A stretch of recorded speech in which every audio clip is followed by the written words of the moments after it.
तो दोनों तरफ जो है इंतहा देखी जा रही है। हुकूमत इनके मुतालबात नहीं हल करी, ये मुतासर हो रहे हैं, इनके नतीजे में गरीब जो मरीज हैं वो मुतासर हो रहे हैं। असल में सारा मसला ही हुकूमत का है ना। अगर वो अपने प्रॉपर तरीके से इक़दामात कर रही हो तो कोई भी इस शदीद गर्मी के अंदर यहाँ आकर नहीं बैठेगा। हमने तो इनसे हम यही रिक्वेस्ट करते हैं कि भाई आपके मुतालबात के लिए हम भी आवाज़ उठाएंगे, जिद्दोजहद करेंगे, आप भी कर रहे हैं। ये हक़ आपको लेने के लिए बदकिस्मती से डॉक्टर्स को भी अगर अपना हक़ मांगने के लिए और अपनी तहफ़्फ़ुज़ मांगने के लिए कैंप लगाने पड़े प्रेस क्लब पे, तो इससे बड़ा अलमिया कोई नहीं हो सकता। लेकिन हम रिक्वेस्ट तो कर सकते हैं इनसे कि ठीक है ये OPD को जारी रखें और ये पेशेंट को देखें, लेकिन असल मामला हुकूमत का है कि हुकूमत इनके लिए क्या कर रही है, इनको तहफ़्फ़ुज़ नहीं दे रही है। एक आदमी बदमस्त आता है, गोली मार देता है डॉक्टर को, यार ये कोई मज़ाक़ तमाशा है? तो ये एहतजाज ना करें तो क्या करें?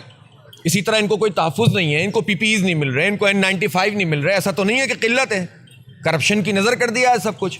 अरबों रुपए की इनवाइसेस बन रही हैं, ये कहाँ जा रही हैं?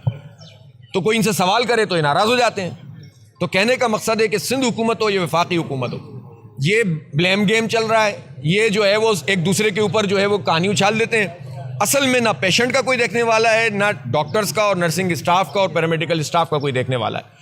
इसलिए हम ये मुतालबा करते हैं कि इनके जायज़ जितने भी मुतालबात हैं वो हल होने चाहिए। इनको जो है वो तहफ़्फ़ुज़ मिलना चाहिए। सबसे बड़ी बात जान का तहफ़्फ़ुज़ कोरोना से भी और जान का तहफ़्फ़ुज़ वायलेंट लोगों से भी, कि जो लोग इस वक्त फ्रस्ट्रेशन में है वो भी हुकूमत की नालायकियों की वजह से, उनकी पॉलिसियों की नतीजा। अस्पताल धक्के खा रहे हैं लोग, फ्रस्ट्रेशन में आके अस्पतालों में आते हैं और फिर जब उनको उनकी मर्ज़ी के मुताबिक ट्रीटमेंट नहीं मिलता तो ये समझते हैं कि इसका सारा जिम्मेदारी इसकी डॉक्टर्स के ऊपर है, फिर वो पथराव शुरू कर देते हैं। तो कहने का मकसद ये है कि हर लिहाज से हुकूमत रिस्पॉन्सिबल होती है ऐसे हालात में।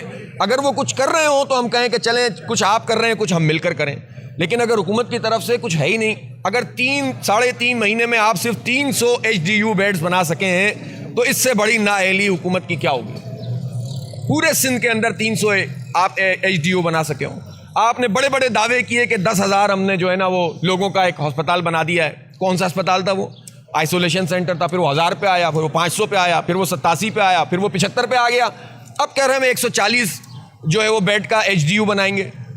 फिर आप कहते हैं कि हम नीपा कहाँ बना रहे हैं आप? तो कहने का मकसद ये है कि आप ये कहते थे लॉकडाउन करो ताकि कोरोना रुक जाए, लेकिन इस लॉकडाउन में आपको अपने सारे काम करने थे ना मुतबादिल, कुछ भी नहीं किया। अब केसेस बढ़ते चले जा रहे हैं और आप सिर्फ नंबर बताते हैं, लोगों को खौफ में मुब्तला करते हैं, लेकिन इक़दामात नहीं करते लोगों को तहफ़्फ़ुज़ फराहम करने के लिए।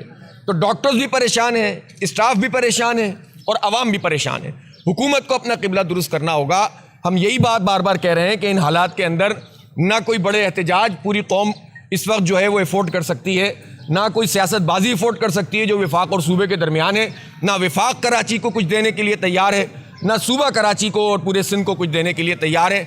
लूट मार का बाजार इस वक्त गर्म है। बस ये है मसला। जी साहब, ये जो अभी बजट आया है सिंध हुकूमत का, उसमें सिंध हुकूमत का मौक़िफ़ है कि हमने हेल्थ डिपार्टमेंट में मज़ीद जो है वो दीगर स्कीमें भी शुरू की हैं और सबसे ज़्यादा काम जो हेल्थ डिपार्टमेंट में कर रहे हैं।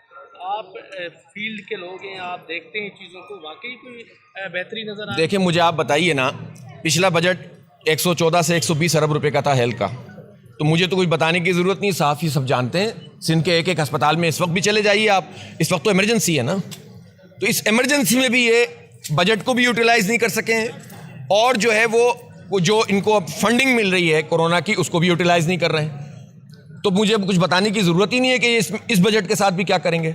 वही करेंगे जो इनका वतीरा है, करप्शन करनी है, इनको लूटमार करनी है। ये शोर मचाते हैं हमें वफाक से पैसे नहीं मिलते। और भाई तुम्हें वफाक से पैसे मिलते हैं, जितने मिलते हैं उसका तो हिसाब दो। वफाक से हम अलहदा पूछेंगे कि तुम सिंध को क्यों नहीं देते, लेकिन तुमसे तो सिंध के पैसों का हिसाब लेंगे ना। तो कहने का मकसद ये है कि ये जो बजट हैं और ये जो उसकी यूटिलाइजेशन है और इस बजट के अंदर जो करप्शन है, इसका हिसाब तो गवर्नमेंट को देना पड़ेगा ना। ठीक है।